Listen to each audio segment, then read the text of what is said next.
Alright, welcome back to Industrial and Organizational Psychology. Alright, this is our second lecture on job analysis, which also will be the topic for your upcoming assignment consulting project. But before we go into the lesson today, I'd like you to consider two cases here. The first one concerning Hooters restaurant. I'm not sure any one of you have been to Hooters restaurant. I think there is one at Clarke Quay. But if you've been there, you will have noticed the waitress a bit different from other restaurants. They will be dressed in very sexy outfit, and they will go around different tables to chat with the customers, entertain them.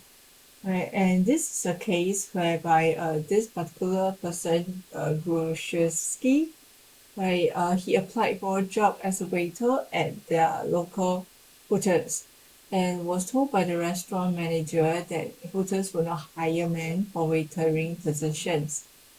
Right, and this actually upset the man, and the man sued Hooters for gender discrimination.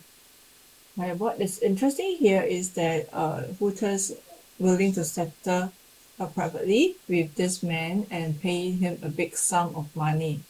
Right, and this make us realize that Hooters will not did not have a very strong support for their own practices of not hiring men for waitering position.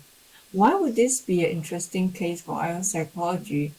Right, the rationale the Hooters gave was that they would need the Hooters girls to be more than just waitresses, right? They are not just waitress, but they are actually entertainers.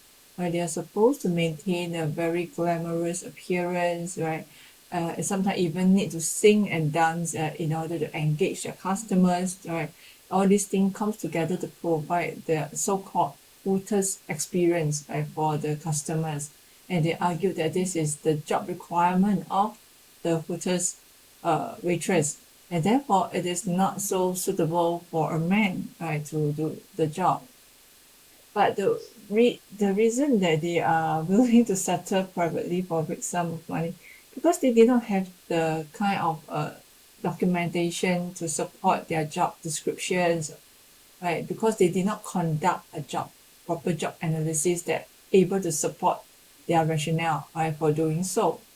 Right, so this brings us to understand it is important, right, to conduct and document job analysis, right.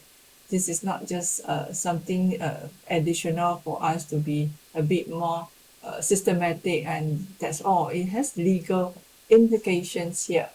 So this is one of the case. I think there is another case which is also quite similar, right, about the Pan and Airlines. Of course, these cases are about 10 years or more ago, but I think similar cases happen all the time.